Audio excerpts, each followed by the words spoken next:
दोस्तों, ऐसी बहुत बातें होती हैं कई बार जिनकी तरफ हम ध्यान नहीं देते पर हम वो कर देते हैं और फिर बाद में पछताना पड़ता है। आज हम उसी सिलसिले में बात करेंगे। ऐसी कुछ बातें हैं जो हमें सिर्फ अपने तक ही रखनी चाहिए। कभी भी भूल कर भी किसी को दूसरे को नहीं बतानी चाहिए।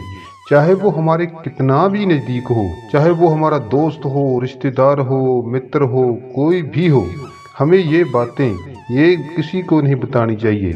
अगर हम ये 9 बातें किसी को बताओगे तो आपकी सफलता में जरूर बाधा पड़ेगी। इसीलिए आज मैं आपसे बात करूंगा कि वो कौन सी 9 बातें हैं जो हमें किसी दूसरे व्यक्ति को कभी भी नहीं बतानी चाहिए।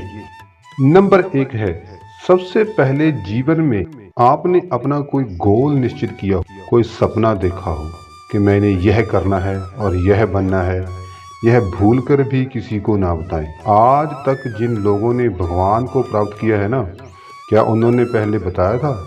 कभी नहीं। भगवान को पाने के बाद अपने आप पता चल गया कि अपने तो भगवान को पा लिया। अभी आप कहोगे बताने से क्या होता है? कई बार उसकी हमदर्दी के लिए हम किसी को बता भी दें कि वो मेरा सपना पूरा करने के लिए कोई मदद करेगा, पर ऐसा नहीं होता। हो सकता है वो सामने वाला ना चाहता हो कि आपका ये सपना पूरा हो, ऐसे रुकावट पड़ जाती है। फिर उसके अंदर से ऐसी बददुआ निकलती है कि आपका काम वही रुक जाता है और सपना पूरा नहीं होता। इसीलिए अपना कोई भी सपना, कोई भी आपका गोल किसी को भी कभी भी नहीं बताना चाहिए। नंबर 2 है, अपने घर की परेशानी। परेशानी दुनिया में किसे नहीं है। हर किसी की परेशानी अलग है। मेरी कोई और है, आपकी कोई और होगी। इसलिए कई बार हम सोचते हैं कि मैं अपनी परेशानी किसी को बताऊंगा, मेरा मन हल्का हो जाएगा। यह होता नहीं है। लेकिन अगर आप यह करोगे, कोई भी आपका कुछ नहीं कर सकता। इसलिए अपनी समस्या खुद ही हल करनी चाहिए। कोई भी समस्या, कोई भी परेशानी किसी दूसरे को नहीं बताओगे। अगर आप अपनी परेशानी दूसरे को बताओगे, हो सकता है कि वो आपके ऊपर हंसने लगे कि इसका तो यही काम है। इसलिए अपनी परेशानी को खुद ही सोचो, खुद ही हल करो। कभी भी अपनी परेशानी आप किसी को मत बताना। दोस्तों, नंबर 3 है, पारिवारिक समस्या। अगर आपके परिवार में कोई समस्या है, आप अपनी समस्या घर से बाहर लेकर जाओगे तो आपकी बदनामी होगी। समस्या हर घर में है, सभी घरों में झगड़े होते हैं, पर अगर वो घर से बाहर लेकर जाओगे तो लोग तमाशा देखते हैं। इसीलिए अपने घर की समस्या किसी को नहीं बतानी चाहिए। कई बार घर के झगड़े से बाहर के लोग फायदा ले जाते हैं। इसीलिए घर की लड़ाई घर में ही सुलझा लेनी चाहिए। बाकी दोस्ती को परख भी मुसीबत में ही होती है। अगर आपका कोई दोस्त है, उसकी भी आप परख इसी मुसीबत में कर सकते हो। शादी में तो सभी लोग आ जाते हैं। मज़ा तो तब है दोस्तों का अगर आपकी मुसीबत में भी आए या आपकी समस्या को हल करने के लिए भी आए। आपका दोस्त कितना भी बड़ा दोस्त हो, लेकिन वो आपकी समस्या सुनकर भाग जाएगा। इसीलिए आप अपनी समस्या कभी भी किसी को ना बताएं। नंबर 4 है, आपकी संपत्ति। आपके पास क्या जायदाद है, आपके पास बैंक अकाउंट में कितना पैसा है, यह किसी को मत बताना। क्योंकि कई बार हम ऐसे शेखी मारनी शुरू कर देते हैं, मेरे पास इतना पैसा है, इतनी जमीन है, इतना सोना है। इससे दूसरा व्यक्ति सोचता है कि यह मुझे नीचा दिखा रहा है। जो आपके पास है उसे सिर्फ भगवान की देन समझकर अपने पास रखना। उसका कोई पता नहीं कि कब सब कुछ छीन ले, वो कब राजा से रंक बना दे, कोई पता नहीं। इसलिए अपनी संपत्ति को बारे में किसी को भी कुछ मत ना बताएं। आपके पास कितनी संपत्ति है, बस अपने पास रखें। नंबर 5 है, किसी के ऊपर उपकार करके किसी को मत बताना कि मैंने इसके ऊपर यह उपकार किया है, यह एहसान किया है। क्यों किया है? कारण था, बस मेरा मन था, मैंने कर दिया। कई लोग तीर्थ यात्रा करके आते हैं, वो घर जाकर बताते हैं कि मैंने वहाँ सेवा की, वहाँ यह काम किया, वहाँ वो काम किया। यह मत करें। कई लोग मंदिर में कोई दान करते हैं, उस पर अपना नाम लिखा देते हैं कि मैंने यह किया। सेवा का तो अपने दूसरे हाथ को भी पता नहीं चलना चाहिए। ऐसे की हुई सेवा भगवान कभी भी स्वीकार नहीं करते, क्योंकि ऐसी सेवा मन से नहीं, सिर्फ दिखावे के लिए है।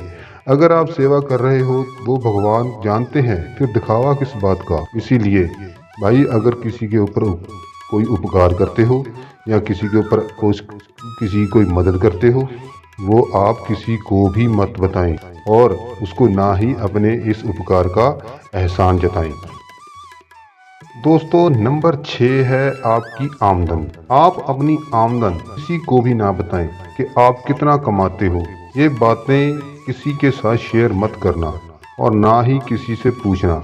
कई बार हम अपनी आमदन लोगों को, दोस्तों को, रिश्तेदारों को बता देते हैं, तो वो लोग सोचते हैं भाई इसके पास तो बहुत पैसा है, चलो थोड़ा मांग लेते हैं, इसको बाद में वापस कर देंगे। अगर किसी की आमदन है भाई, खर्चा भी तो उतना ही होता है, कभी पैसा देने के लिए नहीं होता। दोस्त रिश्तेदार नाराज हो जाते हैं। ऐसी नाराजगी से अच्छा है कि कभी अपनी आमदन बताओ मत। ना ही आप अपनी आमदन बताओ, ना ही कोई दोस्त और रिश्तेदार आपसे मांगे और ना ही कोई नाराजगी हो। इसीलिए अपनी आमदनी किसी को भी मत कभी भी बताना। नंबर 7 है अपनी सफलता का राज। कभी किसी को मत बताना, क्योंकि आप किसी को बताओगे कि भाई मैंने तो यह किया तो मैं सफल हो गया, तुम भी कर लो, शायद तुम भी सफल हो जाओ। हो सकता है उसके पास वो आप वाली काबिलियत ना हो, या उसके पास उतना पैसा ना हो, उसे नुकसान हो जाए तो पूरा ब्लेम आपके ऊपर आ जाएगा। जीवन में कई चीजें होती हैं, हम किसी को बताएं, ऐसा मत करना। जीवन में कई ऐसी चीजें होती हैं कि हम किसी को बताएं, आपका ऐसा मन करता होगा, पर आगे वाला सुने ही ना तो उसे बताने का क्या फायदा। अपना राज उसी को बताओ जो आपसे बहुत दिल से पूछे, तुम मुझे अपनी सफलता का राज बताओ, मैं भी सफल होकर दिखाऊंगा। सफलता का राज उसी को बताओ जो आपकी इज्जत करे, आपके काम को अच्छी तरह से जाने। दोस्तों, नंबर 8 है चालाकियाँ। जो लोग दूसरों से चालाकी से धोखा देकर अपने काम निकालते हैं ना, उन्हें कोई रिश्तेदार, कोई दोस्त कभी भी अच्छा नहीं समझता। यह चालाकी से एक बार तो काम करवा सकते हैं, लेकिन बार बार नहीं। चालाकी करने वाले से कोई प्यार नहीं करता। चालाकी करना नशे से भी खतरनाक है, इसीलिए कभी कोई काम चालाकी से नहीं करवाना चाहिए। चालाकियों से काम किया हुआ काम कभी भी सफलता नहीं देता। नंबर 9 है जो मैंने आपसे बातें की, इनके अलावा प्रभु का सिमरन करें। जो इंसान प्रभु का सिमरन नहीं करता, वो चाहे कुछ भी करता रहे, कोई मायने नहीं रखता। जीवन में सफलता तभी मिलती है जब प्रभु का सिमरन हो। इन बातों को अपने दोस्तों, रिश्तेदारों से छुपा के रखो। आपको कामयाब इंसान बनने से कोई नहीं रोक सकता। यह सभी बातें सत्य हैं, सभी के साथ कभी ना कभी जरूर हुई होंगी। सभी लोग इनके बारे में जानते भी हैं। बस अपने आप को बड़ा बनाने के लिए हम अपने यह सारे राज दूसरे लोगों के आगे खोल के रख देते हैं, उसके बाद पछताना पड़ता है। अगर आपको यह वीडियो अच्छी लगे तो इसे लाइक जरूर करना और अपनी ज़िंदगी में इन्हें अप्लाई जरूर करना, और साथ में इस चैनल को सब्सक्राइब कर लेना और अपने कमेंट बॉक्स में बताना कि ये बातें सत्य है कि झूठ। धन्यवाद।